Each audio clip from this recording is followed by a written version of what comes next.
I don't think. I know, that is kind of weird, isn't it? Don't talk at once. Kind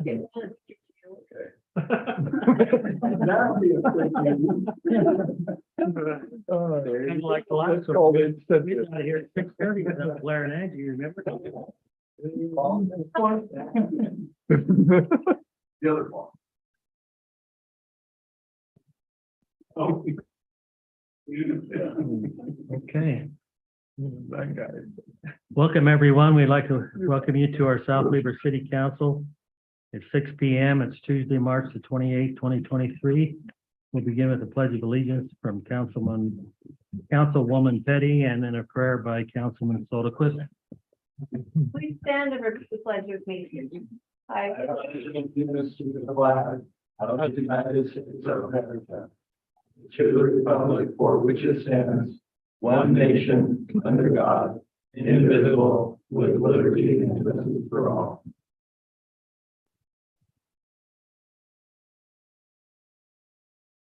Our most gracious Father in heaven, we are grateful to gather together this evening. Grateful for this beautiful and wonderful city in which we live, for the sunshine today. I'm grateful for the moisture that's been coming this year, to pray that the spring can be manageable and not too much flooding and damage there. We're grateful again to the many good women, men and women, the service departments and others that are taking care of our needs here in Inman County. We ask for thy spirit and blessings to be with us tonight, to be able to communicate and understand one another, and be able to make good decisions for the best benefit of all. This we ask in the name of Jesus Christ. Amen. Amen.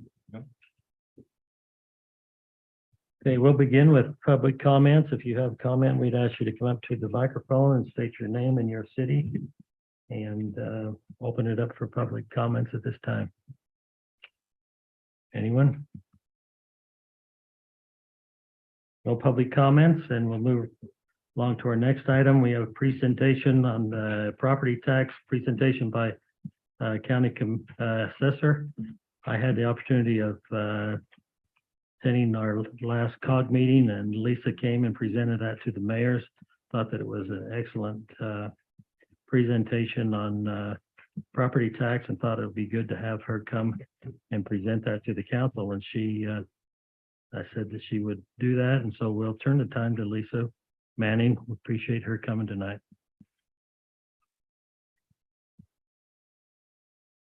Thank you, council members, for letting me come and present this to you. So as you know, the 2020 market was kind of crazy. 2021 was also crazy, but it was a crazy constant act. For 2022, we had an increase and then a decrease in value. So what I wanted to present to you today is what actually happened in the market, because we've all heard the scary things. You know, the market tanked, the market crashed, we have no value anywhere. So I wanted to show you what actually happened and what the values are looking like for 2023. So as we know, the assessed value is based on the value is set on January 1st. So we set the values as of January 1. We continue to work on them. Like right now, we're finalizing our 2023 values, and we'll be done with those by law. We have to be done with those on May 22nd. So we look at what happened in the prior year. And the way that we test our values to see if we're right is we do what's called a sales ratio study. So the sales ratio study takes the assessed value and divides it by the sale price. And ideally, we want to be at 1. That means, or 100%. That means that the assessed value and the market value match exactly the same. Anything that's above 1 means that we are overvaluing the property, and anything that is under 1 means that we are undervaluing the property.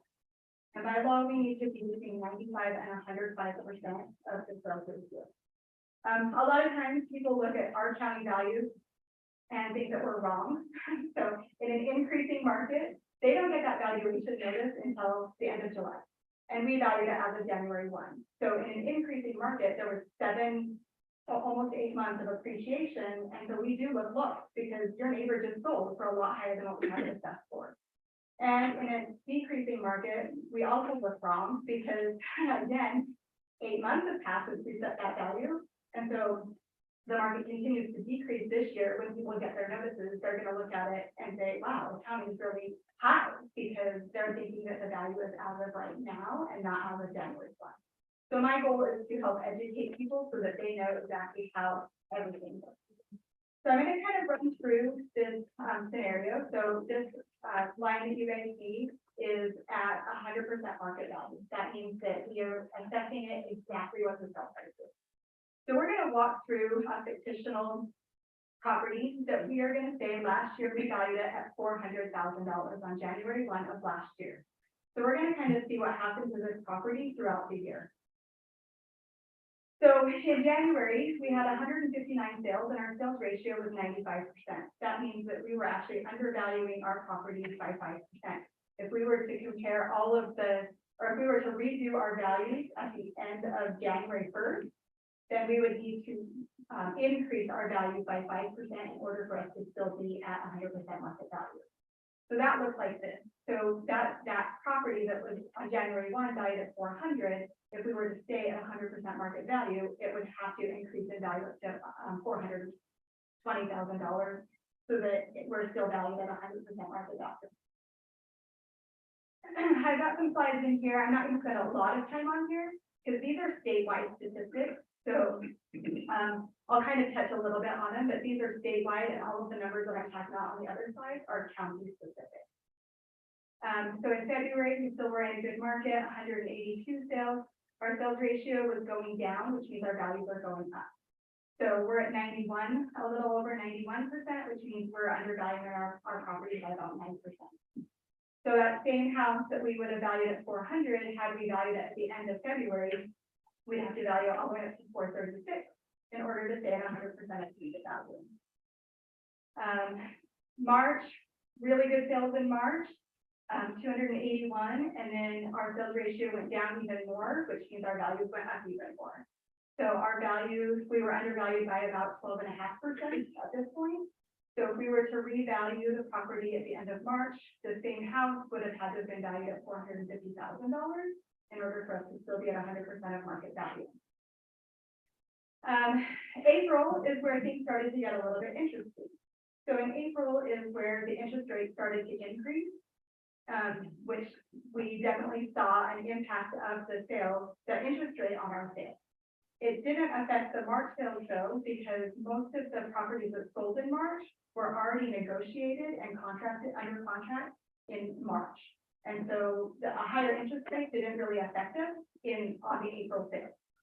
So once again, our sales ratio went down, so our values went up, and now we're about 14-ish% undervalued. So that same house, we would have to be valued at $456,000. So I just want to point out, from January to May, we went up about 15%, which is a really, really rapid increase. And it's about what we were seeing, actually, it was a little bit more than what we were seeing in 2021. So in April, statewide, we were still 23% higher April of 21 than April of 22 than we were in April of 21 statewide, about 23%. And our days on market still really good. Our average was 6 days on the market. So May is where we actually started to see a little bit of a change in the market because of the interest rate. So the sales ratio was almost identical to what we saw in April, which means we kind of stalled out a little bit. So we weren't increasing, we weren't decreasing, we just kind of plateaued right there. But still about 14% higher than we were at the beginning of the year. So again, that same house valued at the end of May, we would have to be at $456,000 to be at 100% market value. Days on market still at 6, 26% higher statewide, May 2022 versus May 2021. So still a really, really good market. June, we did start to see a bit of a decline in our sales prices, but our sales ratio was still, so our sales ratio is now starting to go up, which means our values are starting to go down. But even still, we're at 86.49%, so based compared to the beginning of the year, we're still about 13.5% undervalued. So the same property, we're starting to see a little bit of a downward trend now on the sale prices. So same properties now should be valued around $454,000 if we were to value at the end of June. Days on market still really good. We're at 9 days on market, average statewide. And if you ever look at an appraisal, like if you bought a home or refinanced your home, there's actually a form on there. And one of the boxes that kind of talks about the market, and a good marketing time is considered 0 to 3 months. Days on market. So at 9, we're still in a fantastic market. We're still selling really, really well. Still up about 19.5% June over June. July, I think the most interesting thing about the summer months here, and I don't have a chart to show it, but as you guys can probably guess, we sell more homes in the summer than we do in the winter. Because people don't want to get out in the snow and walk through houses. So we actually sold less homes in the summer of 2022 than we had quite a few summers before that, just because the market was changing. We definitely were seeing houses that were sitting on the market for a little bit longer. So sales ratio is increasing, so values are decreasing a little bit, but compared to the beginning of the year, we're still about 10.75% higher than we were at the beginning of the year. So this house now, if we were to value it in July, it'd be valued at $440,000. Days on market increase, we're up to 15%, which is still a really good marketing time. And we're still about 10% above where we were July of 2021. August, we had 264 sales. The sales ratio is creeping up again. So we're the value is going down. What's interesting, and you'll see that for the rest of it, January, February, March, and April, our sales ratios, we had really big jumps, actually really big decreases. So our values were increasing rapidly. And as we're going down, the percent change month over month is not as big. It's like, it's going down, but it's going down at a steady rate, a slower rate than it was increasing. So 9.5% for August, but we're still about 9.5% below where we were at the beginning of the year. So this house would be now valued at $438,000 if we were to value this in August. Days on market increased a little bit up to 23, still really good marketing time. And I want to point out over on the left-hand side, I did have the median sale prices. And again, this is statewide. And what's interesting about that is you see pretty much the same pattern where January, February, March, April, even May, we were increasing, and June we started to decrease. And so we start to see a little bit of a decrease. Looking at the median sales price is not always the best option though, because different houses are selling each month. And so it's really hard to say, like, have that be a trend.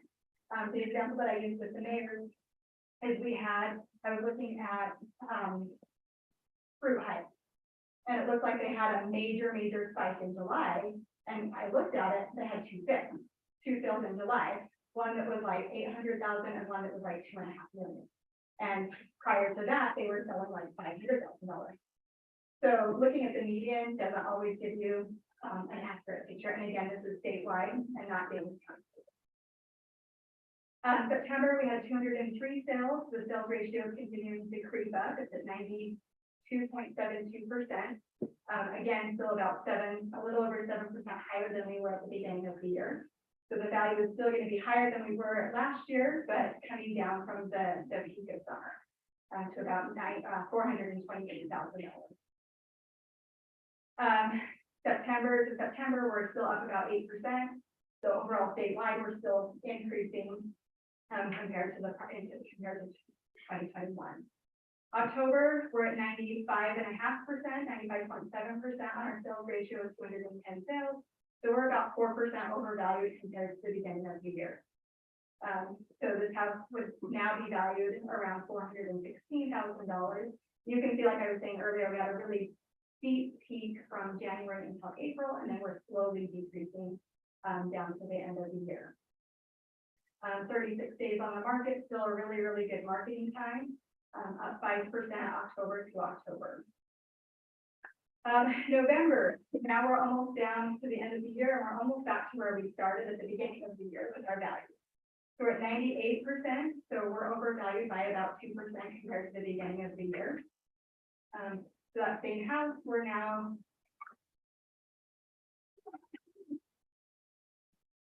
What did you click off? Okay. Okay.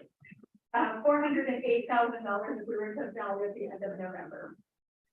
Days on market 39, so we're definitely creeping up, but 39 is still not an unreasonable amount of time for a house to be sitting on the market. Part of that we noticed in 2020 and 2021, people listed their houses for whatever they wanted, and they were able to get it. And moving into 2022, we saw a lot of people who still have that mindset of, well, I can just list it for whatever I want. So they were over listing it, and then it sat. And then once the price came down to where it should be, that's where the movement started. So we kind of had like a self-fulfilling prophecy of, you know, this bad market because people were still expecting to sell their house in hours. And, you know, and not remembering, I mean, it wasn't that long ago that, I mean, if you think back to 4 or 5 years ago, a house sitting on the market for 1 or 2 months, that was totally fine. Like nobody batted an eye about it.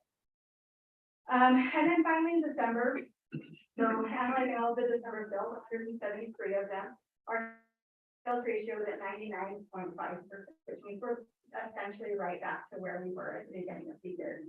So that same house now would be around $402,000. So we actually take, and then this was the first time statewide that the MLS actually showed that there was a decrease. So December 22 compared to December 2021, they're showing a downward trend of 1.5%. So that was the first time all year that we actually statewide saw a decrease in value. Days on market 46% or 46 days.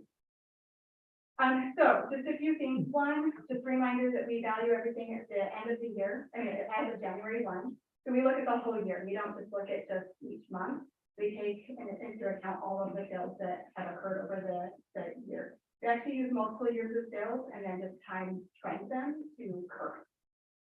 So we had a rapid increase, about 15% from January to April, and then we had a decrease about 15 to 20% in the last half of the year. So countywide, we anticipate to be really, really close to where we were last year, within probably 5% up or down.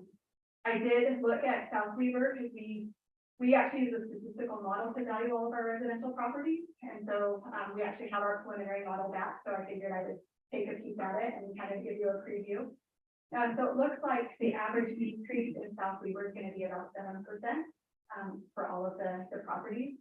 The range ended up being about 5% positive. We had some that were positive increases down to about 28% decreases.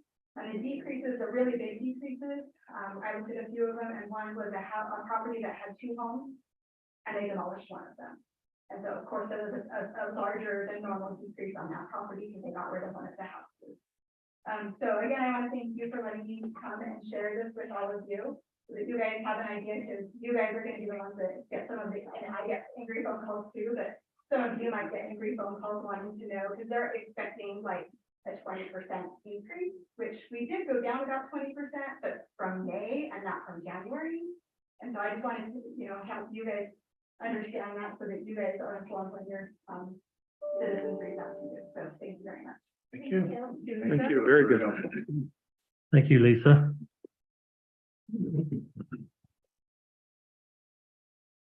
Okay, we'll go to our consent agenda. Consists of February 28 minutes and 2023 street maintenance project contracts.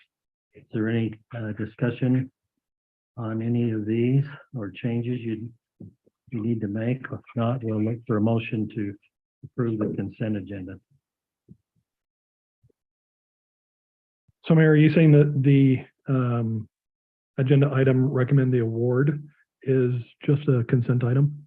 Oh, well, you know, Yes, it is. If you'd like to pull it out and have specific conversation about that, you can. Well, I spent all that time studying.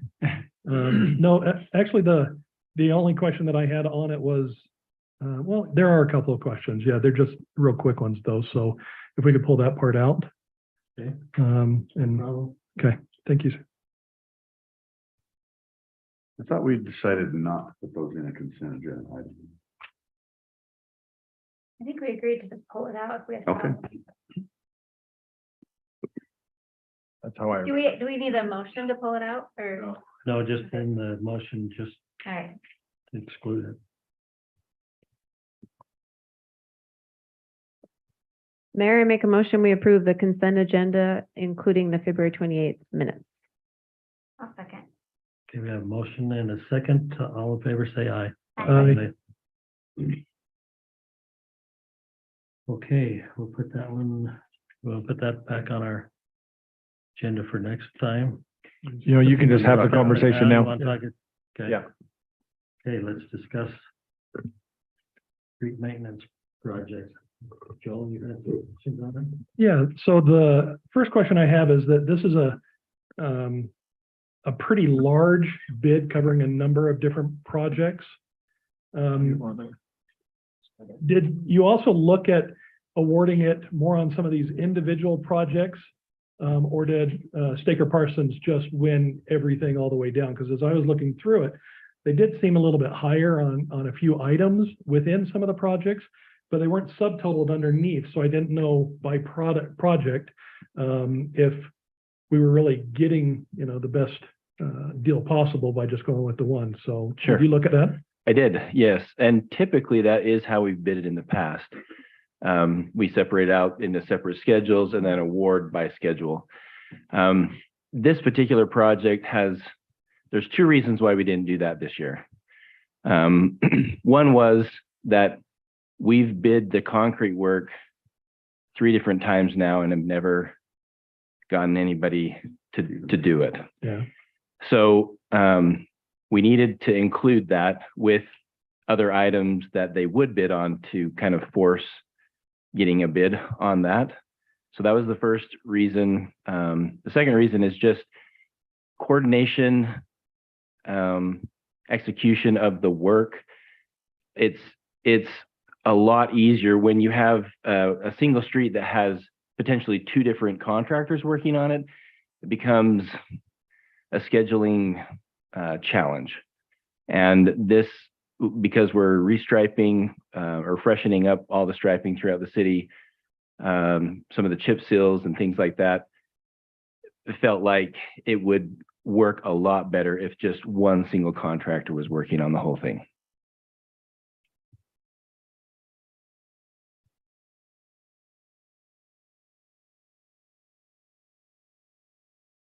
Well, I agree with that. I also, I'm a little more worried about the dollar amount right now. So just looking at that going forward. Now I'm looking at the big legend of the map, the overall project location map. Okay. And it shows a lot of areas being striped. One of them I noticed right around View Drive. Well, that one goes right up in front of my house and then it stops, and we made fun of that last year. So isn't that one already done?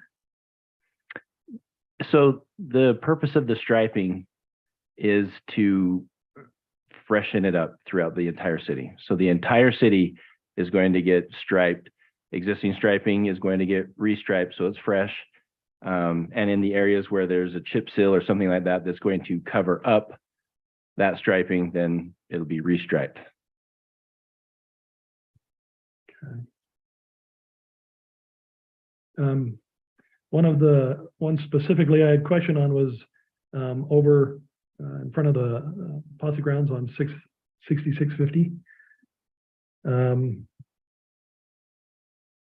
With all the proposed construction and everything in that area, should we be restriping it now?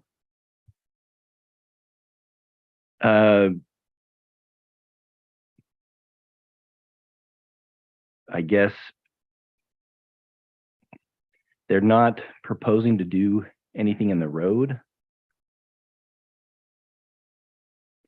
So I wasn't too, The only road that I know of over there is 475, and I think you'll do that after the project, right? right. You're talking specifically about like the RV sales. Yeah. They are only, the only thing that's actually going to be outside of the curb was some adjustment to the striping, which we've incorporated here. Okay. Okay. that was all my questions. Okay, Thank you. Only question, comment I had was, there's a lot of roads that have taken a big hit with this wet winter. yes. And I know we get a scan that's gone around and we got every single road assessed. How often do they do that? We did it 2 years ago. So we were planning on potentially doing it, not this summer, but next summer again. We do update in the software when we do projects, we do add that in, so it should reflect the change. It's not as accurate as actually doing the actual scan again, but we are tracking that, so we feel like we're following it. I don't know how bad, that's going to be reflected once everything goes away and we hopefully dry out just a little bit. So I don't know how bad it's going to change our, scores or whatever, but with what we know, the projects we have proposed do really help us increase our overall score. Yeah. I guess my only comment on it is. it's that The next scan potentially would be next summer of 2024. Again, that would have to be put into the budget for fiscal year 25. Are and I you guess- referring, Okay. sorry, are you just referring to the street scan system? Yes, Okay, thank you. yes. Yeah, and I guess what I'm just saying is maybe an observation that we're probably gonna have to spend more money fixing our roads this year than just this. True. We do, based on what the bids we got back and what's in the budget, there may be some additional areas if they're really hard hit that we can maybe look at those as well. And I guess the other comment or question is, once everything dries out and we see all the damage, then how does that addressed? Do you go back out for another quote? Do we just fix the potholes that have cropped up immediately and come back after the fact? I mean, do we have a budget that just says, take care of them? Well, what's proposed, the projects that are proposed that they bid on are very specific projects, not necessarily relating to what happened or didn't happen on those roads. I guess if there are areas outside of these that need to really be addressed because they're in, bad locations or frequently traveled locations, then that's what I'm saying, I guess, is we have a little bit of extra budget in there where we can probably go and try to make some of those repairs. But it doesn't have to come before us. We just go do it. No,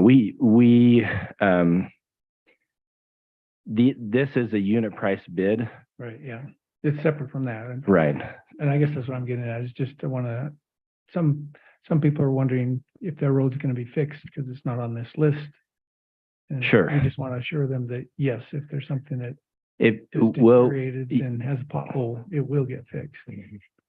yes. I mean, the potholes will get repaired as potholes do. We may not be able to, completely tear out asphalt every single place that has a pothole and redo it, which is, a much better fix, long-term fix. But I guess we'll do the best we can with the money that we have remaining. And I haven't talked to Public Works specifically about this. I don't know the best way to really assess where all of the issues are. Perhaps we need, after, again, like you suggested, after things dry out, we should do just kind of our own assessment to find out where we feel like there's really bad areas. They do. Well, they try to address, They're gonna leave it just sitting there. right. They try to address the bad potholes like in the middle of the winter, just putting in some cute cold patch and whatnot, just to get it through. So I guess I can't say that we know for sure that we'll be able to address everywhere that people feel like there's an issue. But we are definitely making a lot of improvements. We, meaning, you know, the city as a whole, is making a lot of improvements in the overall condition of the roads. Thank you. One more question then. So the chip and seal, is that on a, like a maintenance schedule of how often we're supposed to do it? Just looking down, Canyon Meadows area around the park, I see all of that area is getting chip and seal. Are the roads in need of that? Or is it a maintenance schedule that we do it on, or? So those are all new subdivisions. Mhm. And ideally, we like to do a chip and seal within 2 years after a road is paved for the first time. It's tricky in subdivisions when you've got new homes coming in and there's a lot of dirt on the road and homes being built. And so we have not been able to kind of meet that schedule, but we feel like the majority of the work in those subdivisions is kind of reaching that point where we feel like it's time. This summer is the time to go do all of those. So like Riverside Place, those roads have been in for, I don't know, it's been 5 years or so. Mhm. So they're overdue, but for other reasons that have caused some delays there, we, you know, haven't done that yet. So And it's money we have from the development, correct? yes, the developers pay for the chip seal, and then the city executes actually getting the work done. Okay, so that's kind of like an impact fee or something when the. Not really an impact fee. We've made a policy decision that we want them to pay for it, but we want to be the ones that run the project. Okay. Perfect, thank you. Any other questions? You want to go ahead and make a motion here then? Mayor, I make a motion, we approve the 2023 street maintenance project contract awarded to Sticker Parsons. And I can tell you the dollar amount. $1,228,999. I'll second that. Okay, we have a motion and a second. We need a roll call or just It can be just unison. regular, all in favor, say aye. Aye. Okay. Next item, resolution 23-08, interlocal cooperation agreement for municipal election services. So we have the county that runs our elections for us.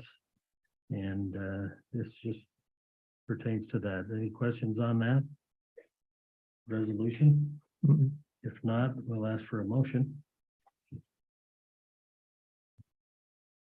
Mayor, I'll move that we approve resolution 2308, the interlocal cooperation agreement for municipal election services. I'll second that. Okay, we have a motion and a second.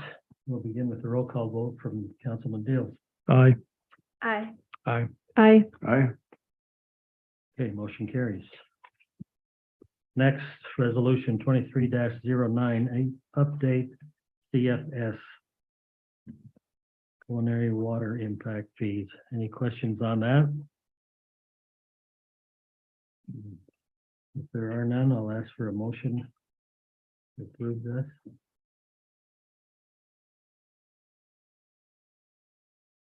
Which one? Trying to find that one.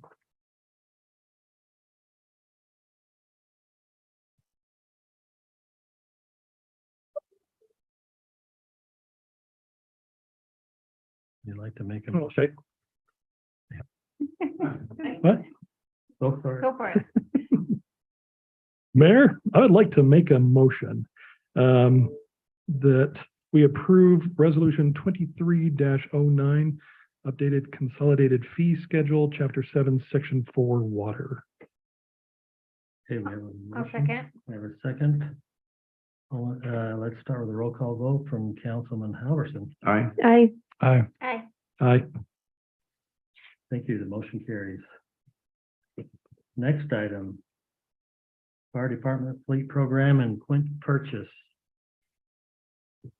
Dave, do you want to discuss this or do you have any? The committee met on Thursday, provided a recommendation in the addendum to the packet.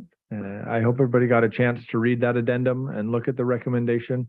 I'll let the committee kind of address the reasons why, but the recommendation is to not submit a bid for this used Syracuse Quint. There's a deadline for the end of the month, and so that's why we wanted to have this conversation. And the committee recommends looking at a longer term philosophy and starting to put money away for one of those other philosophies and rotation of new vehicles. But we don't necessarily have to determine that tonight. We can go through the budget process, and the takeaway from the committee was we need to put money away as much as we can this year, and then start to plan year over year about how much we want to put away for a future purchase, and having that philosophy in place so that the situation we're in now isn't a situation we'd be in 10 years when we want to purchase again. So I do have some questions on option 4. I wasn't understanding why we were every 12.5 years getting a new engine and a used Quint. Go ahead, Dave. Okay, happy. I can jump in, but I mean, part of the reason, I mean, we didn't like that option for one, because of the dollars it kept putting us having to come in every 12.5 years at the same time. But we were just trying to come up with options, because currently we do not have a ladder truck or a Quint. If we think we need one, do we need to get one in the short term? And that was kind of the discussion. And if we do, then are we just going to buy an engine and have a used Quint or whatever, and evaluate if you had to buy every 12.5 years to try to keep them in that 25 or 30-year window of being how old they are? And I think Dave, or who, I don't know who put this together. I think Dave put this together, was just going through different options of when you buy the Quint versus when you do the engine, and showing us what the yearly cost would be. And right off the bat, I think we all decided philosophy 4 was not the way to go. And so then when you move back over to philosophy 3, and you see where we're buying. Stop him. Stop him. And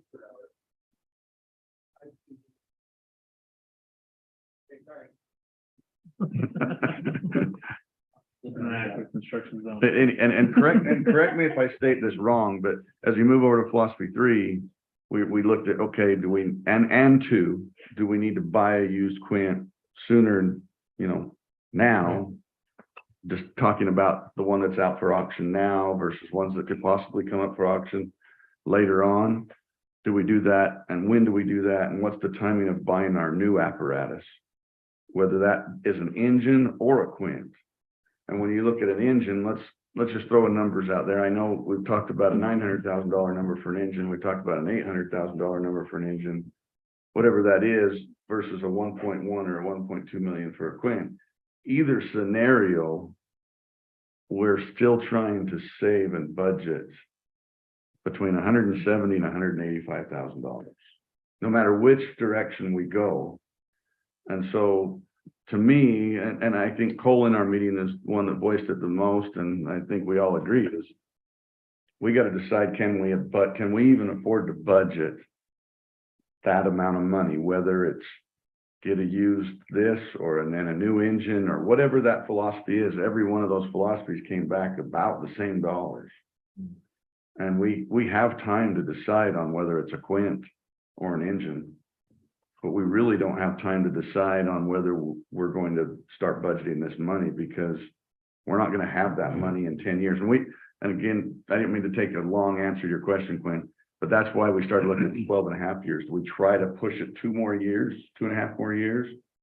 What does that save you? Well, it didn't even save us that much money versus the philosophy of number 1. Right.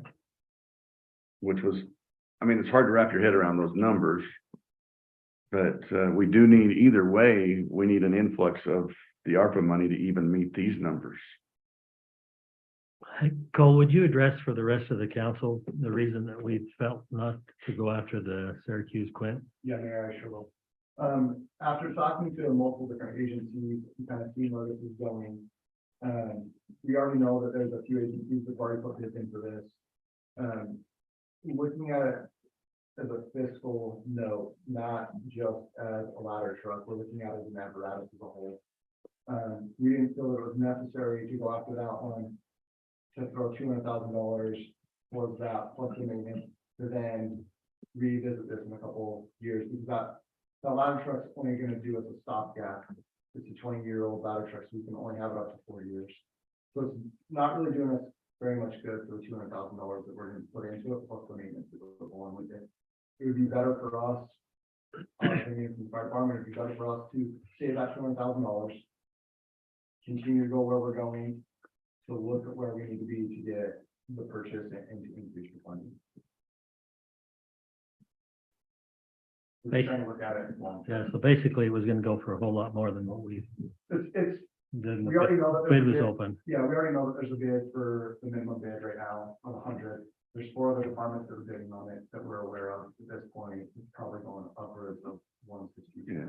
And we also talked about it, and Cole can agree or disagree, but the chief thought, if we take some time and watch, I mean, he's seen them go for, and he talked about that before in here, considerably less than what this one's even starting at, but there's also a lot of other departments that need a Quint right now, so they know they can start the bid a lot higher than what they have been in the past. And so we may be able to even find a stopgap that's better than our backup engine 2 currently, for considerably less money eventually, but to do that in a rush is kind of what we didn't think was the right and prudent thing to do. Wasn't there another Quint available from Roy also? Negative, that was, Yeah. that was the negative. Oh, yeah, yeah. well, That's right. Yeah, so the issue is right now is because of the long build times with Quints and engines as a whole, we're, like I said, I got bids back today, we're 40 months out from the manufacturer right now. If we ordered today, it would be 40 months out. So knowing that, all these people that are struggling to get apparatus, they're just trying to get whatever they can on the market. But shouldn't we be doing the same thing? I mean, To say that what's the same thing, to be trying to get an apparatus. but do you want to, I mean, I don't know that we need to be going through the bidding more when we're functioning right now, Oh, and then we're But gonna if- overpay for the one Quint that's hit the market and try to outbid the surrounding bigger cities. I don't think we have a chance at that. well, but I don't think that that's gonna change. I mean, if like next year, all of a sudden, everybody else was just gonna go out and drop $1.5 million on a brand new Quint somewhere, I could understand that, but I would assume that that same demand is going to be going forward. And we're always going to be the small town trying to fight with some of these big towns, but we're still getting a cheaper Quint and being able to fulfill the need of it. So I'm just. But it doesn't, I mean, and I'm not saying we Yeah. don't buy a used Quint somewhere. I don't think the committee's recommending that we don't watch for that or do whatever in the meantime. We're just trying to figure out how to solve our long-term budgeting goal. Because what we bought for 480,000 is now 900,000. Yeah, And we had not been budgeting for that kind of an increase or lead time to get at 4 years. Yeah. It's not 5 years quite, so we have time to hit our 10-year mark. So it's 54 Yeah, I mean, so that's better, better. but we also wait for that increase, but it gives us time to figure out how to fund it too. But we still have to figure out how to fund it. Yeah. And approve what's gonna go in our public safety budget is what really and is directing them to put in our budget. That we've got to come up with an answer, and it's too big of a number and it's been too controversial an item for the committee to say, yeah, let's throw in $185,000 in that budget line item, and Mac figured out how to do it. And that's really my point of wanting that to be that discussion, and I don't even know that we have to decide on a Quint versus an engine tonight, which I know we don't. And we don't even have to decide if we find another used one, we can bring it back to the council We just thought it wasn't a good idea to recommend buying Yeah. the one that's going right now. Okay, so for the discussion, the Quint is purchasing it right now, new or used isn't part of the equation. We're just talking about budgeting. Unless someone wants to talk about buying if we want to recommend, let's get the Quint ordered and start budgeting for it, that can be part of the discussion. I'd rather leave it separate, honestly. I just my own personal view, I'd rather keep the two things completely separate. Because if we find one that's good, then we get it, but if not, fine. It shouldn't have bearing on what we're going to be doing for a budget for the next, 40, 50 years down the road. I think the trigger for this conversation is good to keep in mind. And that is, we were targeting ordering a Quint so that it arrives in the year 2028. Yeah. And based on build times and the manufacturers telling us that their prices were increasing, we felt like we needed to have that conversation of it's time to order a couple of months ago. That world is changing a little bit. But the goal was to keep our backup engine as it is until 2028.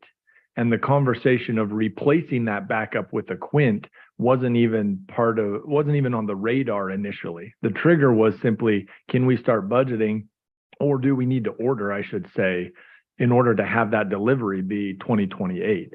Now, with times changing and with the finances kind of taking a clearer picture, although still, somewhat fuzzy on the edges, just knowing how big those prices are, the committee recognized that we have time to make that decision. We don't have to choose to order right now. But the question was, do we want to order the Quint right now because there is a time on that?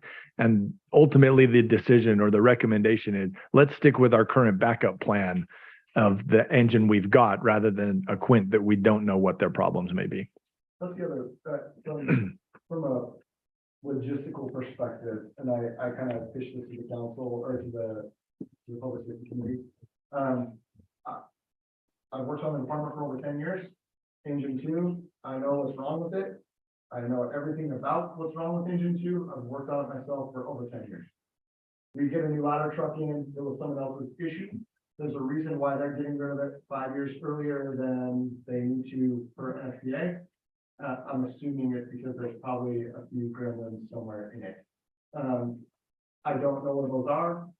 Obviously, they're not going to come out and tell us, oh, by the way, this is broken, this is bad, this isn't what's working.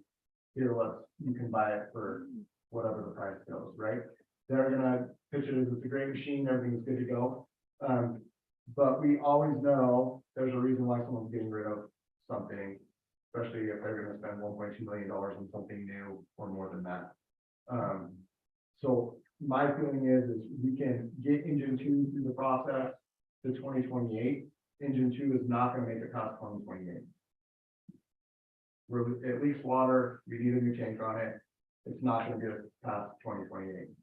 So that's for me, that's the big goal. How do we fund any apparatus between now and 2028? We can have it 2028, somewhere in 2028, a delivery time of a new reserves or a new front line, so we can push engine 1 to reserve status. And that's kind of the trick is unless we do a lease or something else, we won't have the money Right. until 2028, even at saving like this. And so the timing of the ordering is going to be key. And how much are we going to see in price increases? One person's told us 2%, which is you can probably live with versus doing a lease. But I mean, so we really don't know that. Lowering the build time is great to 40 weeks, but in 40 weeks, 40 months. or sorry, 40 months, sorry. I like 40 weeks better. 40 months though, we won't have that money and Yeah, we kind of want 40. we almost need 54. We want 54 months. Yeah. For financial planning We purposes. could even handle 60. You know what I mean? But they're gonna send it to us when the order's filled, and so it's a balancing act. But to me, that's why I think it's more of a philosophy of what are we budgeting and how much are we gonna try to budget? And then move forward. Yeah, I think that's the decision that we want to make is how we're going to budget for it, where that's going to come from. So I think that's what we need to probably get together, Dave, is, have Mac put his magic there's- hat on and figure out how we're going to budget for it and where that's gonna come from. We're gonna delay some projects or what we're gonna do. Yeah, so Mac's already done quite a bit of work on that since the very first conversation we had, 6 weeks ago or 2 months ago. And so there are options there. There are funding sources that are available. To try to summarize that and make that simple is you've essentially got one-time money that's already sitting there, either in the form of capital projects fund balance or ARPA money, or you're talking about future money that we would set aside and say that's priority number one and other things are going to wait. So when we talk about the $200,000 that we put into capital projects each year of sales tax money, we would essentially be saying of that, we're going to put this project, this apparatus purchase as priority number one and take some of that money and put it aside. How much of that money is still yet to be determined based on price, based on how much money we could get in interest for the money that's already set aside. There's some other kind of cobblestone pieces of funds that we could put together, but ultimately those are the only two real options. Is what money do we have sitting there that's just one-time money for a project, whether that's an infrastructure project, a park project, or an equipment purchase. That's what that money is set aside for. Or future money that we know will come or anticipate coming year over year, that we're going to take some of that ongoing revenue and set aside and make it one-time money. And that's what that $200,000 of sales tax is. If we need to change that amount or adjust that amount, of course, that's the council's discretion. But right now, those are the funds that have been talked about in terms of funding this purchase. And I think Mac relayed in that, I don't want to put words in your mouth, that he has determined the ways to put these dollar values together by doing that. I mean, again, I always thought the 200 was sitting there. We are already taking a portion of that now for this already. We would just be taking a bigger portion and then capital. So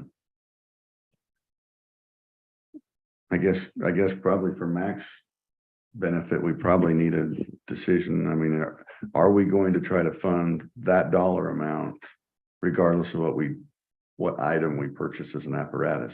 The only other solution you have is going out and trying to just buy all used apparatuses. And I personally don't think that's the right route to go. Not with the level of service we're trying to provide in the community, personally. But that's me. And I'm not sure. Oh, go ahead, Glenn. I was gonna say, I think we need to start saving something, and that's the range we have. I just have two questions. Yes, please. Back on the quote, is it a one-time quote or is it continuous? So it's like an eBay bidding for the Syracuse Quint? It is a settlement option. So you have to put in whatever your top bid is. Whoever's the top bidder wins. Right, so we could still bid on it for $45,000, and if we get it, we get it? Minimum. Oh, well, okay. And we already know there's people going above that. Okay, all right, that answered that question. The other one is, and I've had this uneasiness since we had the two company reps here. Have we quoted what an engine or a Quint would be from a coastal supplier? Not because we're going to buy one from there, but just to make sure, we've only got two people here and they seem to be really buddy. And I was just a little bit concerned that maybe we're not getting a realistic price. So can we, or have we looked to see what it would be if we were in California or Washington? The problem with that is the service.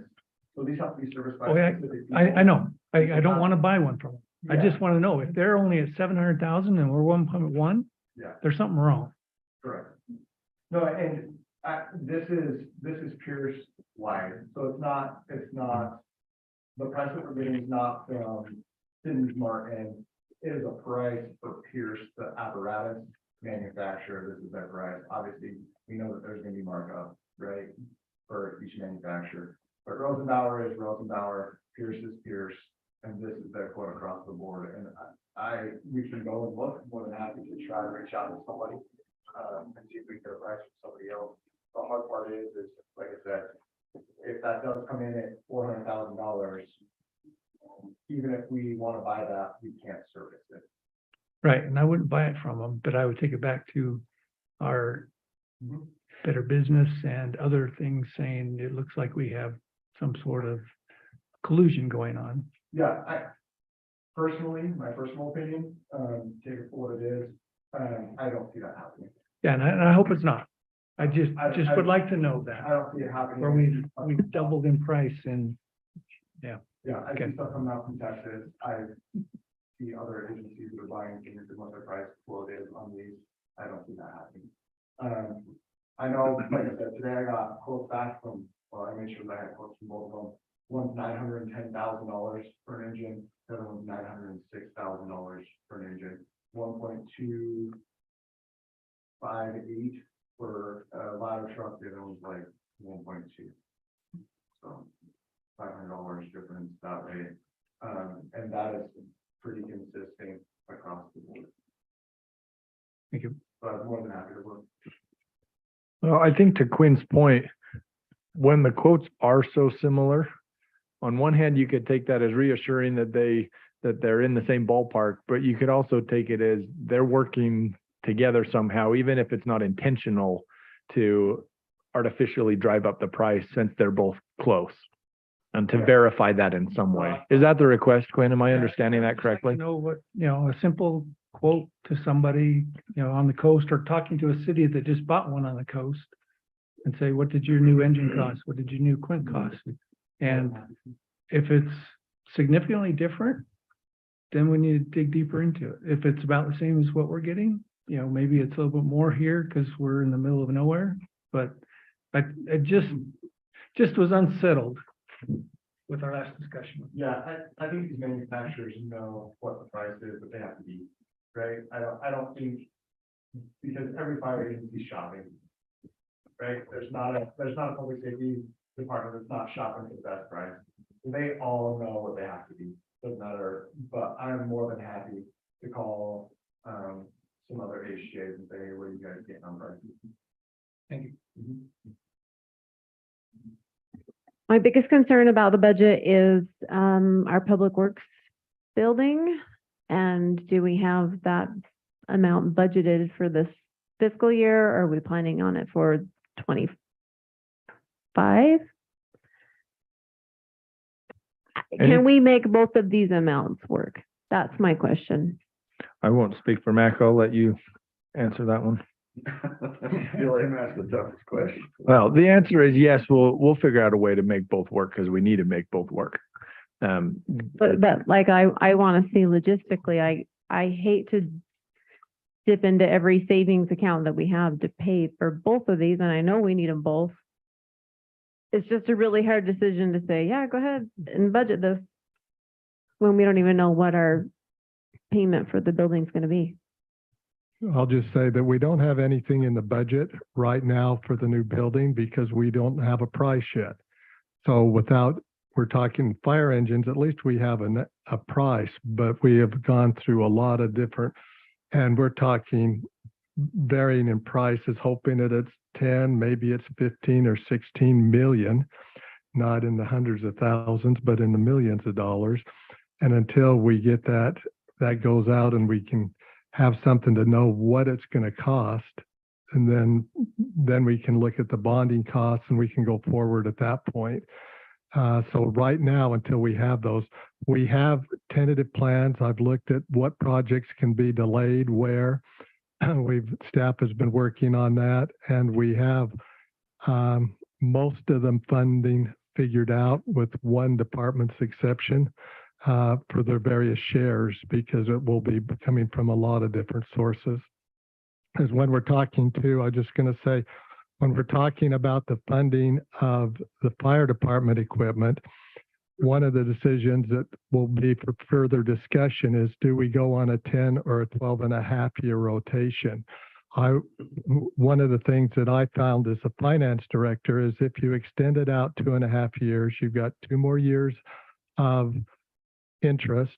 You've got 2 more years of funding, whatever that allotment is, 185 or what, goes in there. And that means you will be using less fund balance at the end to do that by over about $250,000. So, you know, how long, when do we order next is going to be a big question too.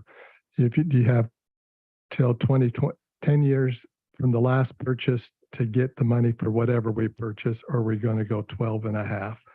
Because you can put more money, the same amount of money in each year and use less makeup money that way. But it's still, but you do have a little bit, 2 more years means you've got 2% increases if it stays at the 2% for 2 more years. So you've got at least 4% higher cost. So that makes the cost a little higher, but you will have put more money into the savings to buy it. So, and there's pluses and minuses whether you hold it for 20 years or 25 years. But it's going back to the Public Works. We have looked at that. We're doing everything we can. And financially, there's still that big question mark. How much money do we have to come up with? And I can't figure out a way to fund that until I know how much money I have to come up with. Yeah, That's the best answer I can give you on that one. okay. Hopefully it's a lower figure and not the high. We're at the low end and not the high end. Okay, I have one more question for Cole. What would you say to somebody who says the fire department is costing the city too much and we should go to a fire district?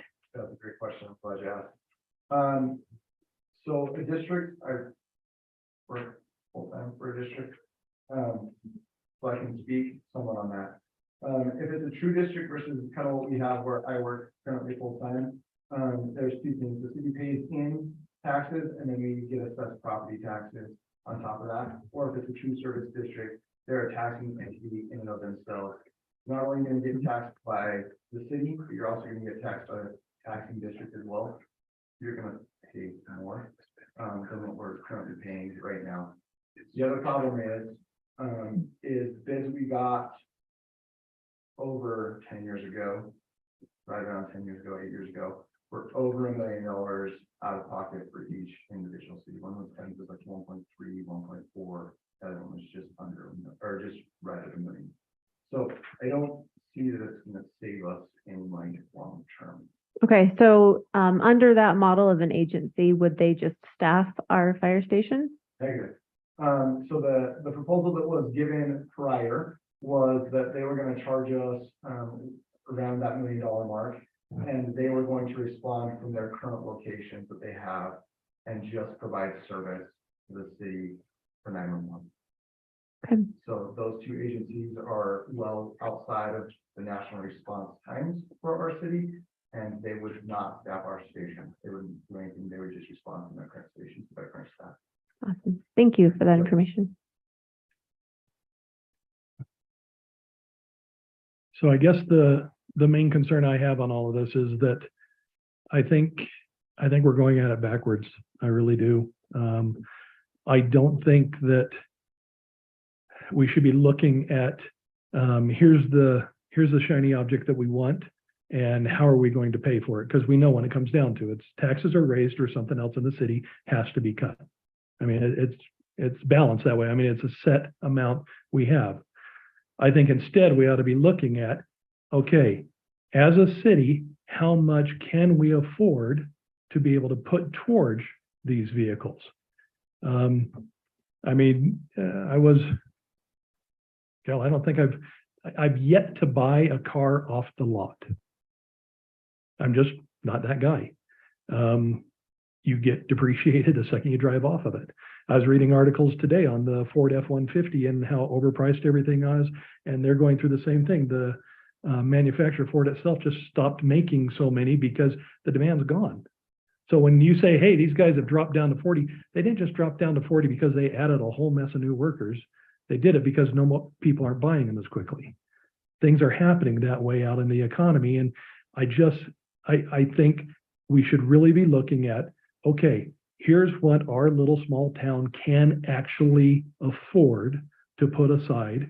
And if that means that we may have to, on certain times, use like ARPA money to be able to afford something quickly, that makes sense. But other than that, I just have a hard time going, okay, well, we want the shiny truck, it's going to be 100 or 1.5 million. So how are we going to budget for that? Or how are we going to tax for that? I mean, because this is going forward. If it was just a one-time purchase, it's not. This is like you were saying, how are we going to have that money so the time when they do need a fire engine, that we have the money for it? And that I definitely want to provide you guys. I mean, that is not a question. But I mean, we also have to look, you know, we're not the richest city.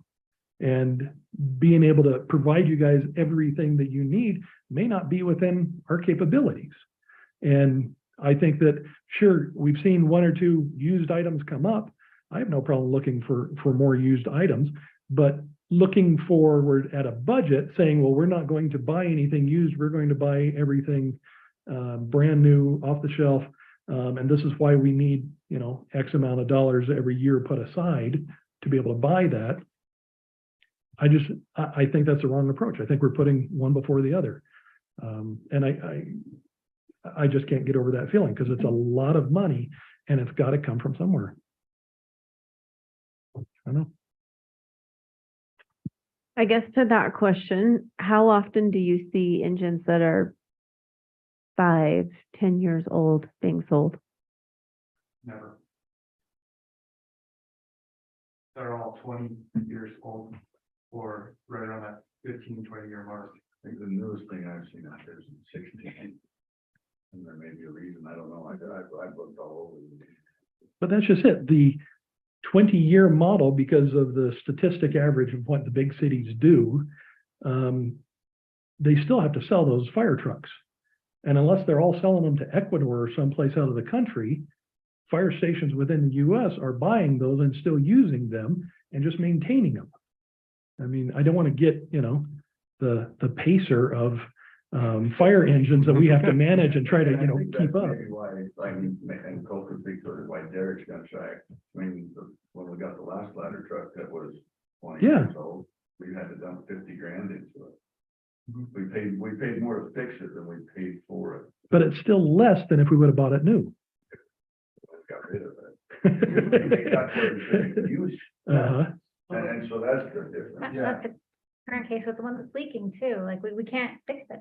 It's too much to even fix Because it. you're still gonna have a backup sitting in the back that's 10 or 12 and a half years old. You're not running all new vehicles. You're just trying to figure out how to do a replacement.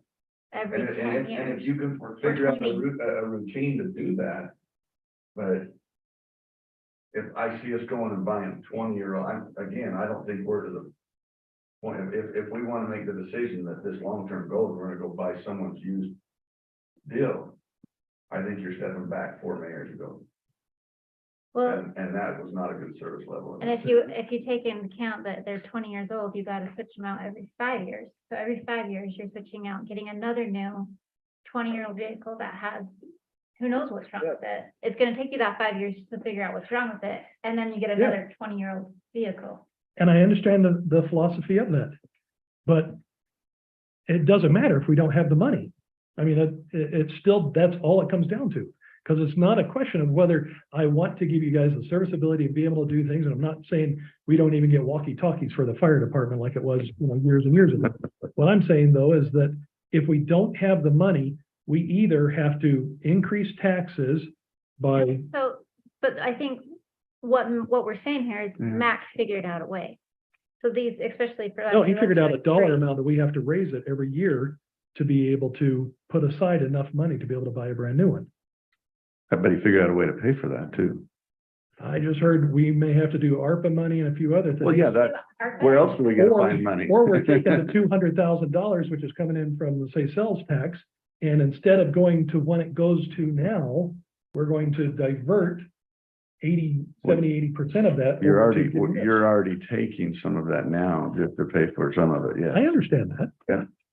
But it is money that's coming into the city that needs to go to something. I'm not, and I know, again, but I it's don't, coming I mean, I'm from not something. saying, I just see if, I would completely disagree if we go to a philosophy of buying a 20-year-old engine for this or ladder truck for this city.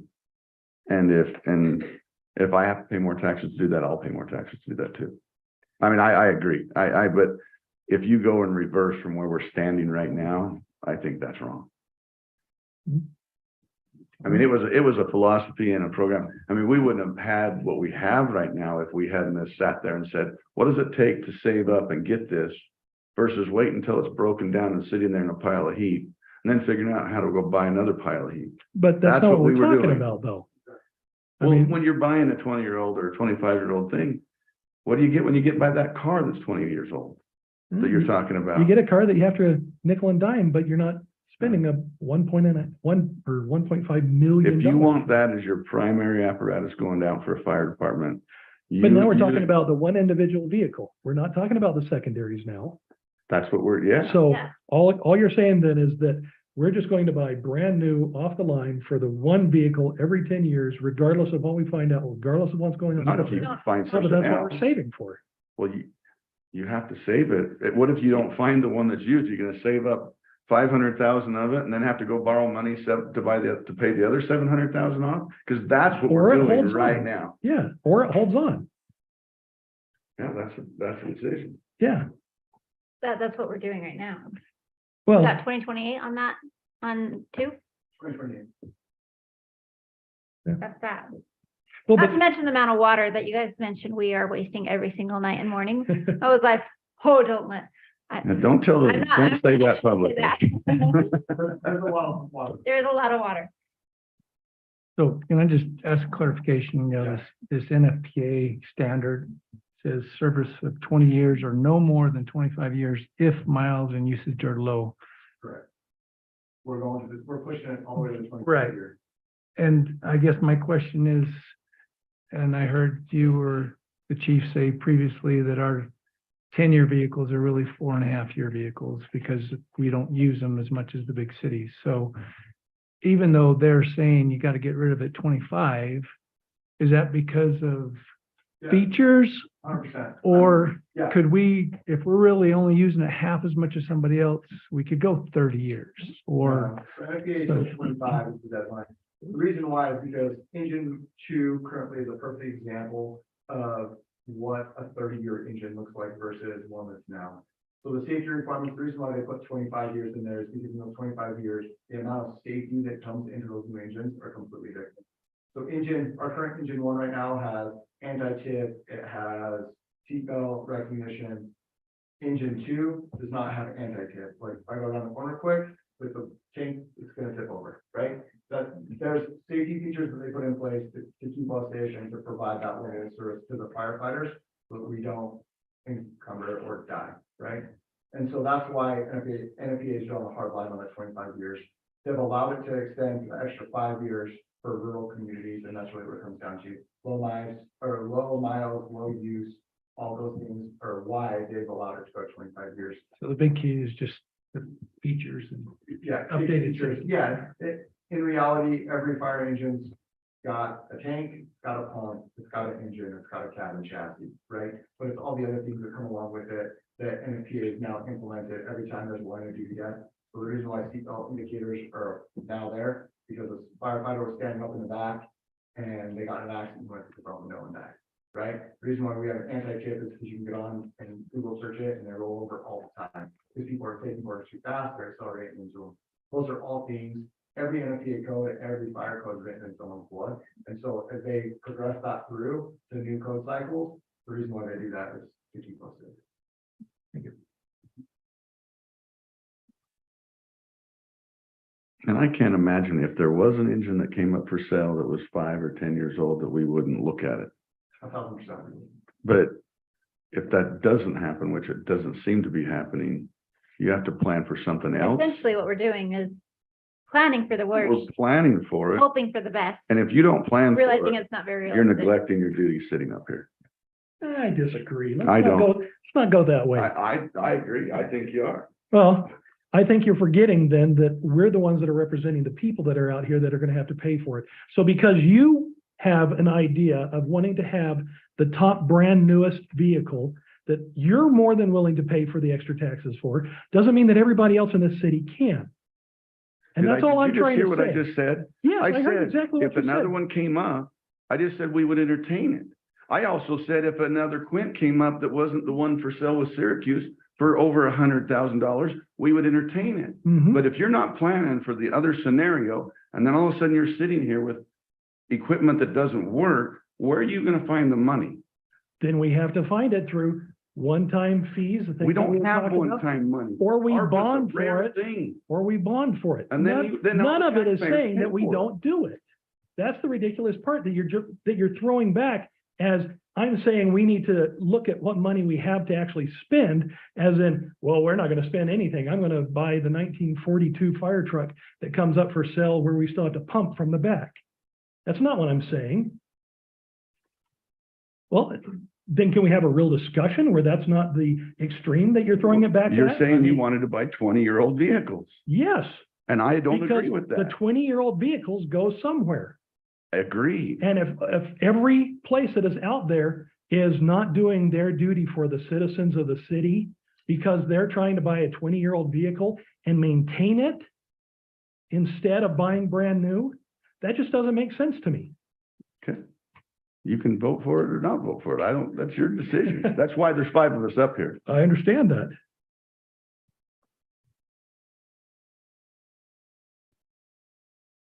Okay, so what do we want to do? I want him to keep talking. You want them to keep talking? Oh, yeah.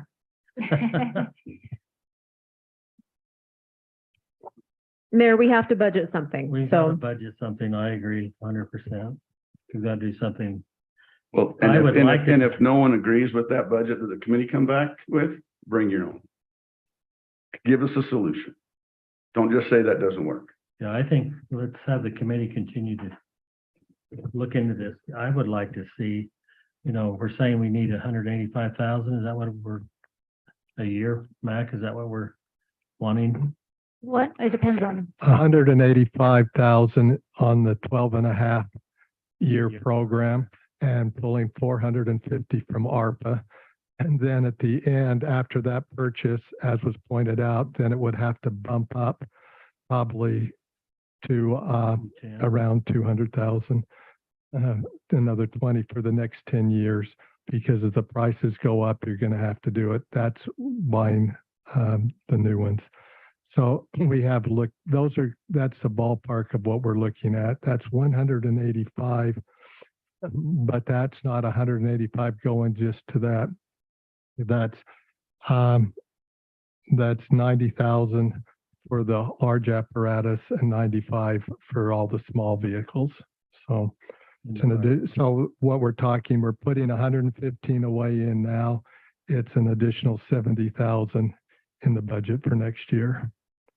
If you're at the 12, it'd be an additional, let's see, 80 would have to go to 195 for the, if you're doing on the 10-year plan and still pulling 450 from fund balance. That's where the figures are, the latest figures I've got. So you're looking at adding to the budget between $70,000 and $80,000 more than what we're currently budgeting at the 115.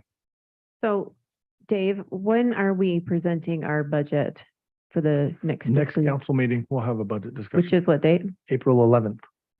So we have to have this amount on there, knowing that there's wiggle room before we approve the new budget, but that will be, we need a dollar amount. There will for be a next dollar fiscal year. figure, and there currently is a dollar figure in the budget for discussion on April 11th. From there, whatever council direction as a body to amend that budget and change that budget, right, will put into a tentative budget, which would be adopted in May. Once the council adopts a tentative budget, then that becomes a public document for the public to provide comment on. There would be a public hearing on the tentative budget before final adoption of a budget in June. So the first kind of public budget discussion for all of the budget numbers will happen in April in a budget workshop on the 11th. Thank you. So at what point will we see the assumptions for saving this money? Because I just heard you say, if I heard correctly, one assumption is using the full remaining amount of the ARPA funds. Do we have other options or only that one? That's the only option you have right now. The ARPA or pull the same amount of money out of fund balance. You've got to come up with that extra amount of money of 450. Or you put more, if you put more aside every year, say you're putting 200, then you could, if you put 200 for the next, well, till 2018, 2021, then you would just, you put more, then you could use less fund balance, but it's the same total amount that we're coming. But if you don't pull it out of fund balance, you're going to have to put a lot more aside every year in order to have that there. But I'd But like to that's- see those options. We can show you those options. They're in a Yeah, spreadsheet. Put funds in so many different areas, and if it's all now being sucked over here, we need to have that discussion. of, Yeah. You bet. Is that really where it needs to go, or are we? Mhm.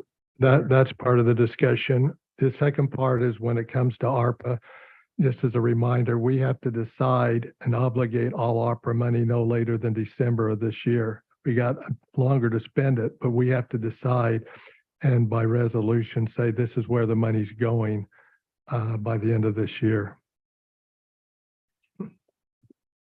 So will we have that by April 11th, the different Yes. options? Okay. Those options are already in a spreadsheet. Some of those were presented to the committee on Thursday.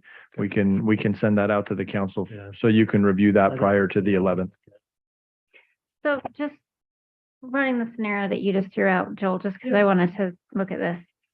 And let me know if my numbers are right, because y'all know me in numbers, but let's just say 300K for a used Quint, meaning the cost to buy it and then whatever repairs may come with it, pending that they're actually fixable.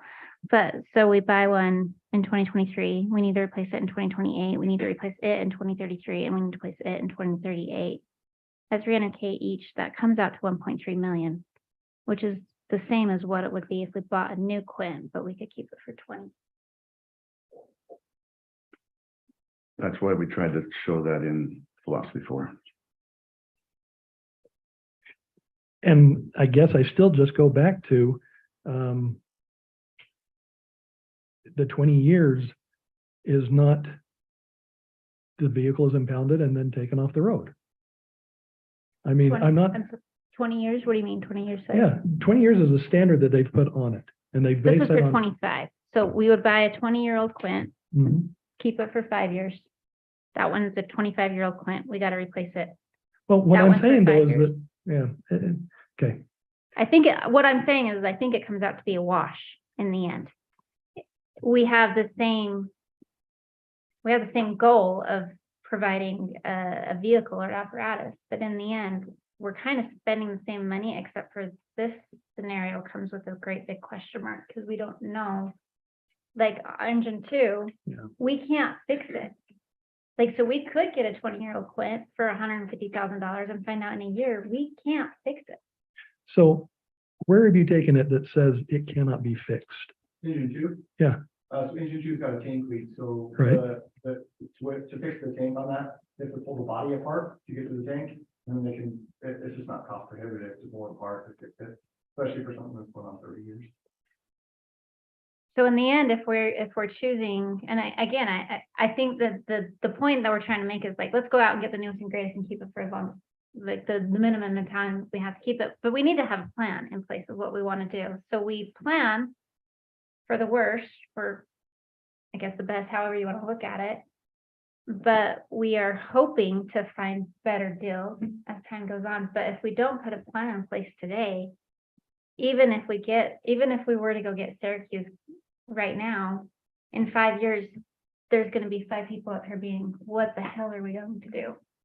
And I don't know how many hours I've talked about a Quint now, but it's far more than I want to. And when you tell me to go back to committee again, it makes me want to stab my eyes out because I really still don't know what the correct answer is. I just know that the ARPA funds, those one-time funds, well, we're not gonna see those again. So No. it makes me nervous to say that we got a bond for or something when we can start setting aside money for something new that will last us those 20 to 25 years, whatever the next council chooses to do. But we've given them a road to at least travel on. And I agree with that, and I see what you're saying. If the trucks had a life of 20 years. And that's all I'm still trying to say, is that, 25. okay, 25 years. At 25 years, they're not decommissioned and put into a yard. At 25 years, we're out of standard, we're out of compliance. I understand that. Well, with a standard that's on there, Mhm. but we're running one right now that's not on that, right? It will be out of standard. That's what I'm saying. So when we hit 2028, the reason why we bought the way we did, is when we hit 2028, it will be very much out of standard. We're right there at that very verge of this is where it's And I at. think we talked about that at one point in time, didn't we? Pushing them out as So, past yeah, so those dates. so the goal is from the fire department, my goal is we have, I'll say, we have to have something by 2028. Because current engine 2 will not last past 2028, nor should it be on the road past 2028. So I think effectively what we're saying is, We have to figure something out between 2028, and that gets us the first engine to 10 years. Frontline, we'll go another 10 years backline, and then from there, for purchase number 3, it can go 12 and a half years, and then we start that 12 and a half year cycle. But we can't push engine 2 any further than we're already. 2028. We can't. But effectively what we're doing is we're providing a way, because in 20 years, maybe the council will sit here and be like, yep, we're gonna push that engine 30 years. And maybe they'll be able to at that point in time, who knows? But we've at least given them money that they can work with. If they choose to push it to 25 or 30 years, that option's still available to them. We're not Right. taking it from them. We're just Right. giving them the money to be able to replace it if they need to. And again, if I we- know if we I'm go outnumbered, with so this- it really doesn't matter on it, but No, I don't think you're outnumbered because I don't think any of us are really comfortable with this. I'm just saying if we go with this every 20 years and every 5 years up to 2038, which is also when we're gonna need to replace our engine. So we'll have 2 vehicles coming up about the same time. well, but again, But it's when- still the same as. but when I that now, started so it's off, I fine. asked very specifically if we were talking about the purchase of a vehicle now, or if we were talking about budgeting out till 2081, a set amount of money that's going to be put aside for the city all the time to buy the biggest and brightest. That is why I tried to separate whether we were buying a Quint or whether we were buying an engine or whether we were buying anything right now. So that's what the committee was trying to actually figure out as well. So when we were in committee, we were like, okay, are we going for a Quint? But then it's like, okay, but we gotta replace engine. Okay, we don't have a plan. We thought we had a plan. And then we found out we don't have a plan. So not only do we need to figure out about a ladder truck or not a ladder truck, whatever, An apparatus. we also have to figure out what we're gonna do with engine 2. But as soon as we replace engine 2, we need to figure out what we're gonna do for a Quint or an apparatus. So it was more of not let's get the shiny and brightest and best. Let's figure out how we can set up our future city to be able to replace these apparatuses, Apparatus. apparati when it comes due. And that's what this is. Because it wasn't so easy as we're gonna go to committee and be like, do we or do we not want a Quint? It was, holy shit, we can't buy the apparatus that we need. How are we going to do it? And I was the one that brought this up in committee, so I'll bring it up again, so you can shoot the messenger if you please. The problem is not what apparatus we're buying. Yes, we need a Quint. Yes, we're gonna need an engine. Yes, we're gonna need apparatus, right? We're gonna need all of that. The problem that I have is, it doesn't matter what piece of equipment we need. And this is what we brought up in committee, is both of those, any of those are within $200,000 of each other, no matter what way we go. Looking at the worst side of that, how are we gonna fund this program moving forward, no matter what we buy? How is that going to be funded? And we know that this is about $1 million purchase either way. An engine's 900, 1.2. We're right around $1 million for worst case scenario. Right now is worst case scenario, right? Back to Councilmember Alberts. You can just call me Haley, it's fine. Dr. Haley's thing, her numbers work out, but the problem is what she didn't put in there is that we're gonna have to replace a frontline apparatus in there as well. Mhm. So not only are we gonna have to replace a reserve apparatus that is coming up to prime, so it's hitting the 25 years, we have to replace that. We're also gonna have to replace a frontline that's coming up to 25 years. So now we're gonna be making 2 engine purchases, or 2 apparatus purchases, or 2 ladder truck purchases, whatever that looks like, whatever the council decides at that point. The problem is we can't go past 25 years. And I know that you want to kick the can down the road for 30, and that they're not being decommissioned, and I understand that's where we're going with this. The problem is we run a liability anytime we're taking over 25 years. Plain and simple. The safety features aren't there, line of duty vests aren't there, that's why they're there. People are dying in apparatus older than 25 years. The 1973 ladder truck that we drove was an open back cab that had sway bars, but we had installed seatbelts because it didn't have seatbelts. It's a problem. And that's 50 years old. Correct, and it cost us more to fix it than it did to purchase it. Yeah. So that's what I'm saying. Those things, when we bought that ladder truck, wasn't smart to buy the ladder truck to begin with.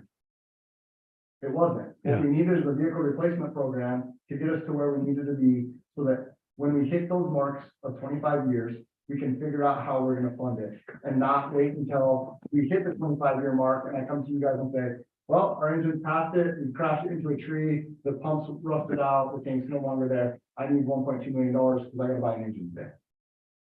That's what we're trying to avoid. And I think coming in on the tail end of when they set that program up originally, I think Wayne and Kent and those guys on the financial committee back then, that is what they were trying to do with what we were currently budgeting, Correct. is to budget that program. So we were on a 10-year rotation. So we had 10 and 20. But the cost of things and the lead time of things moved this discussion in a whole different direction. And so to me, we're not even really changing our philosophy unless we truly want to change our philosophy and go out. We're still not obligated to buy the whatever apparatus it is, but we were trying to budget and they were trying to budget before us to have that money set aside. We're changing philosophies then, if, in my mind, if we're not going to try to figure out how to budget that money. Well, I think the committee was surprised at the numbers, like if we were to go used or push this term out, because that's exactly what we did our first meeting, was say, go back, push these out further and come back. We were surprised at how little of a difference it made. I was hoping to go to that meeting and be like, hey, you'll save $100,000 pushing them out. It didn't.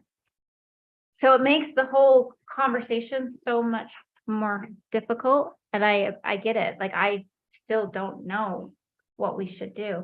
I just know that it's gotta be something. Oh, and I agree. I'm not saying we don't budget for it.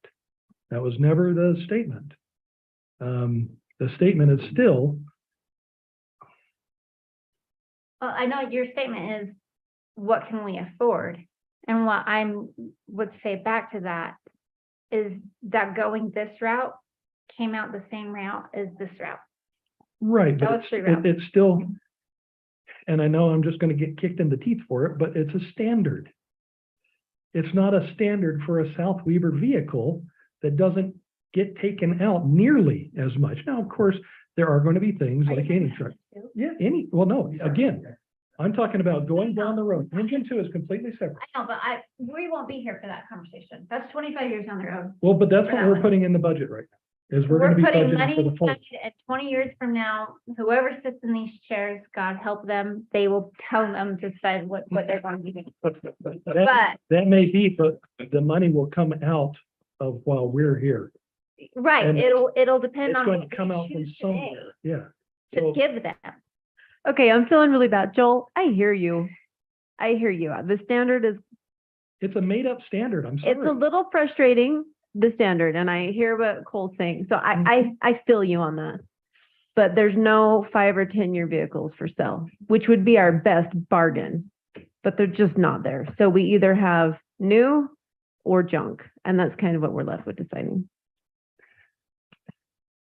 If I may, You may. this comes from somebody who has a beat-up old truck in the back of their yard. I'm just saying that the year is not a determining factor for it, and yet that's what we're building this whole thing to, is that at the end of 20 years, we're going to get rid of a perfectly good vehicle. Because if it's a vehicle that's sitting in here and not being used as much as city vehicles are, I mean, you guys work at all the different stations. How many more times do you guys take vehicles out than we do here? I think you're misinterpreting the standard. The standard is a national standard. This isn't for big cities, small cities. This is the national standard across the board. You have volunteer And if departments that that was, are rotating their- You have volunteer departments who are rotating their fleet at 25 years and they're not even a staff department. And they might be taking 12 calls and they're rotating their engines at 25 years versus New York City, who's rotating theirs every 15 months, right? Or whatever their rotation plan is. This is a national standard for a reason, is the reason, and I fully can comprehend and understand where you're coming from. I've got an old truck too, right? I do. But my old truck is my personal old truck. It's not serving citizens of the community and it's not being held to a standard. That's the difference.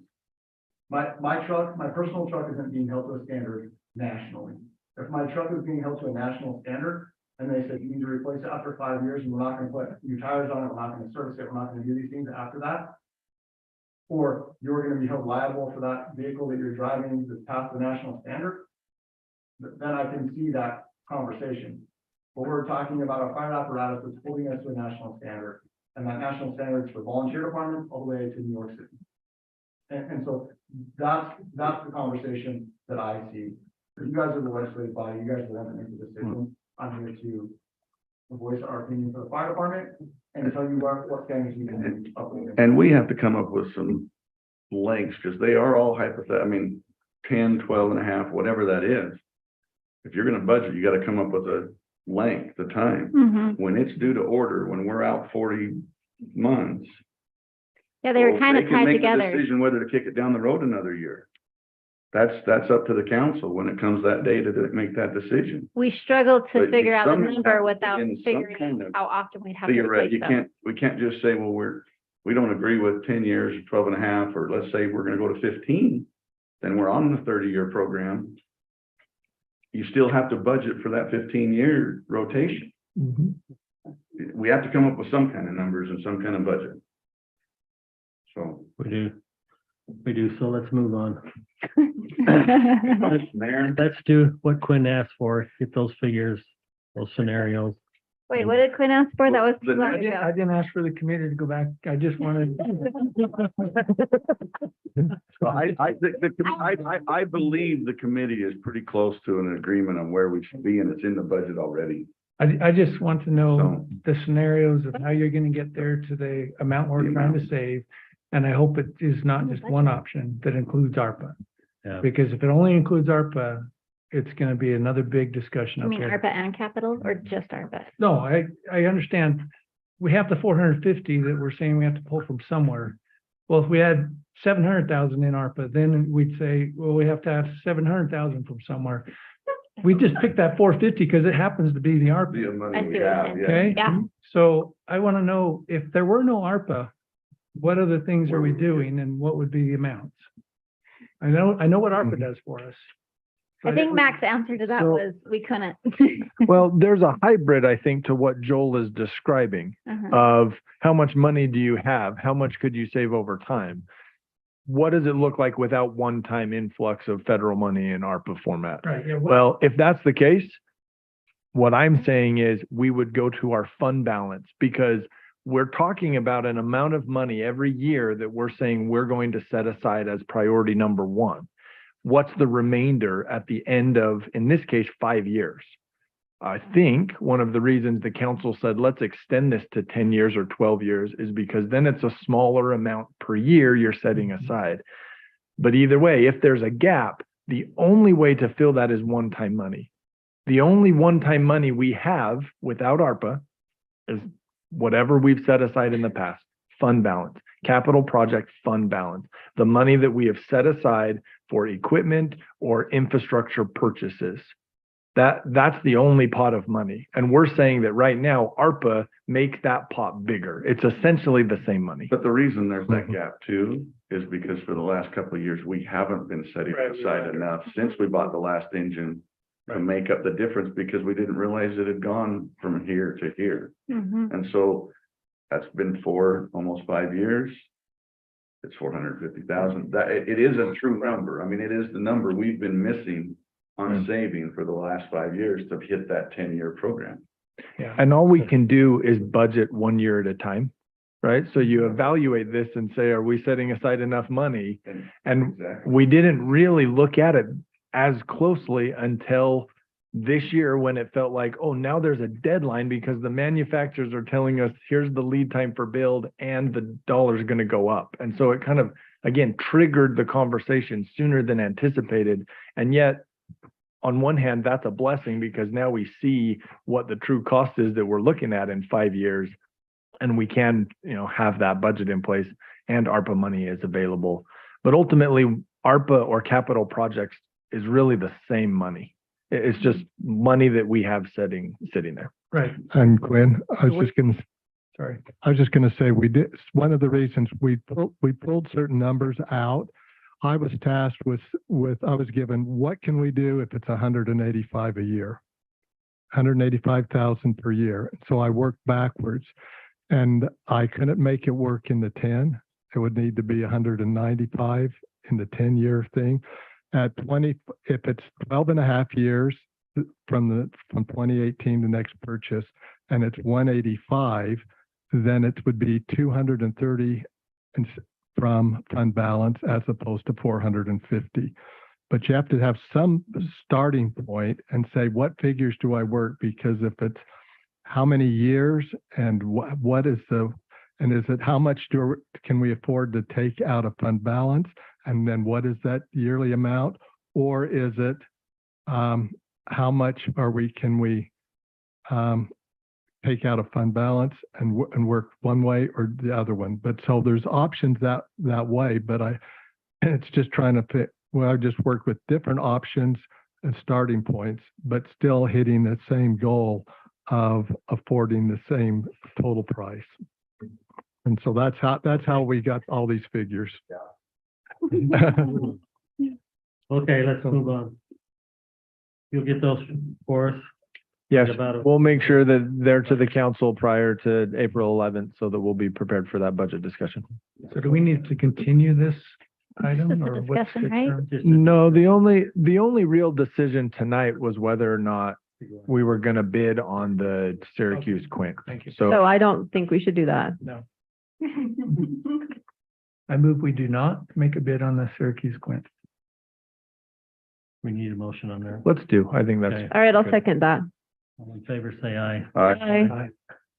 Okay.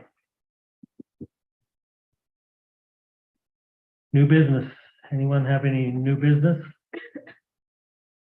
We need to discuss. Go into council reports. Start with you. Bill, do you want to start? Anything to report or, Nothing to report. okay? Haley? No, I don't have anything to report except for Angie's gonna report on how we're gonna do an Easter egg hunt in the snow or in a flooded park. Anyone have It any is wet down there. new ideas? Yeah. I'll let her lead that discussion. Okay, we'll get to you and then. Glenn? I don't have anything in mind. Okay, it's your turn. Angie. So we're gonna get a lot of kayaks. Everybody's gonna bring their kayaks down to the park. Life jacket. Right, safety first. But they can't be 20-year-old kayaks, Joel. Another standard. I know. What day is this? About What? our Easter egg hunt is Friday night, April 7th. City staff, the announcement I saw said 5 o'clock, but we had determined it's easier at 6 o'clock for people's work schedules to attend. So if you could just make sure that is changed. 6 o'clock sharp. Cole, could we have fire representatives there? Thank you. I'd already asked the sheriff, or not the sheriff. The sheriff is coming. We will have sheriff representatives there, most likely. We've been in contact with them. No, I'm actually accepting ideas, entertaining ideas on how to host this. I did have a resident talked to me about they used to have the Easter egg hunt behind the fire station. But we can no longer really use that concrete because of how everything's set up. So then I thought perhaps we could have it behind the school if we needed to, because they have that big blacktop back there. So I will reach out to the principal and see if that's a possibility if we need to. But the YCC filled 1,400 eggs a few weeks ago, and we're gonna fill the rest this week. So Rain or shine or snow or water, we got eggs. Just get a bunch of white eggs, that'll make it harder to find. it'll be Yeah. exciting. Yeah. That's mean. We'd love all the council to attend if possible. No pressure. We had a good turnout last time. I have to go to the school. I'm up to- yeah, Anyway. I don't think we can have it in the field. It's gonna be too sloppy. Yeah, any of our fields, definitely not Canyon Meadows, But definitely not. Definitely not Canyon Meadows. But I don't The think only- any of our parks. The will only probably- one possibly would be Central Mhm. Park, but I don't think that's even gonna be. It's gonna have to be asphalt or concrete courts. Okay, but I will reach out to the principal then. That's true. Anything else I need to What do mention you on say, that? Trevor? Say it out. Trevor has his idea. You could possibly, don't know how the logistics, but you could, and how many people, but we do have 8 sectioned off pickleball courts and also a basketball court that Oh, could yeah. possibly Hard be used. That's true. Kind of parking lot. And. a And it's parking- lit. And it has fences that we could put the eggs in the fence holes. I'm not doing that. Oh, you mean around it? I thought No, you meant I- like on the No, edge of in the it. park. Yeah, I was like, I'm not going all the way. up Pickleball court. there. Yes, I'm with you. That's a good idea. Yeah. Okay, Okay. More information on that. That's all I have. Thank you. Blair? I think public safety met and discussed We the did, we had fire most of apparatus. our discussion. We are having further discussions about, our public, Davis County Sheriff's contract and future possibilities there with other cities.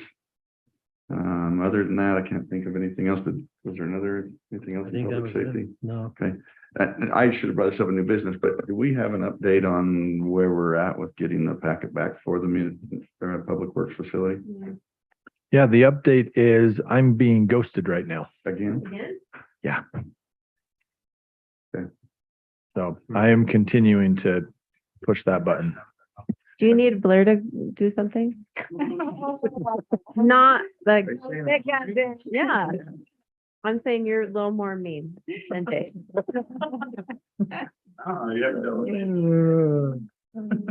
I do think they need to get hit pretty hard, but it's beyond. Yeah, this is acceptable. beyond Yeah, acceptable. we're too far. Especially after the last reply that she would have it right over. Yes. Yeah. And I can't imagine they want a bad reference, Correct. Not from South River City. not from any. And not city, from I can Blair. Guarantee you that. I wish there was a better update on that. Okay, thank you. Staff, anything? Yeah, a couple things from me and others might have some as well, but as you can see, the City Hall remodel project is going really well. Mayor probably can give you a better timeline than me, but we are moving quickly and it's really exciting. We will hold public meetings in 2 weeks here. On the 11th city council meeting, on the 12th will be planning commission, if there is a planning commission in April, and then on the 13th is court. After that, this room will then be the next phase. And so starting Friday, April 14th is when City Hall is planned to be shut down to walk-in traffic. And the rest of this will take place. So that's a City Hall remodel update. I got an email today from Davis County Animal Care and Control Director Ashley Young. They, as you know, have been looking at ways to go about getting a new facility. Well, once there was the change as far as contracting from the cities to the county will just do their own property tax and take care of animal control on their own. Her update is that the county commission has voted unanimously to put this to a ballot measure and a vote of Davis County citizens to do a general obligation bond to build a new animal care and control facility. The preliminary numbers look that it would be about $11 per household. I don't know if that's per month or per year or what, but that's the email. It just says $11 per household, probably per year, a total of $11. And that will be a general obligation bond, which is a vote of the people. So you can look forward to that coming up through the election season. There's been a lot of questions about potential flooding, and so the council is aware. The mayor, myself, some other key staff members are meeting tomorrow morning to talk specifically about our plans for potential flooding. We've already had some staff level conversations, but there are city sandbags that we have for city use. There's also self-serve sandbags available for residents, 10 per household to come and fill if you would like. And so there are preparations that have already taken place.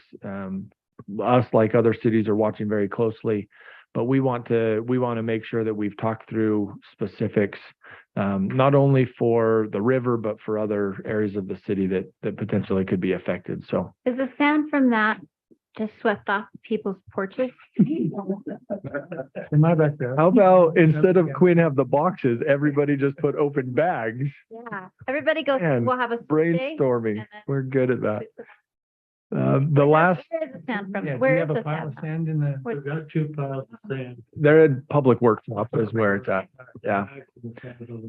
Thank So if residents are interested in that, I know that we've already published information about how to get in contact with the city to do that, but it's available during office hours, and contact City Hall and we'll arrange to have the gate open so people can go and self-serve those bags.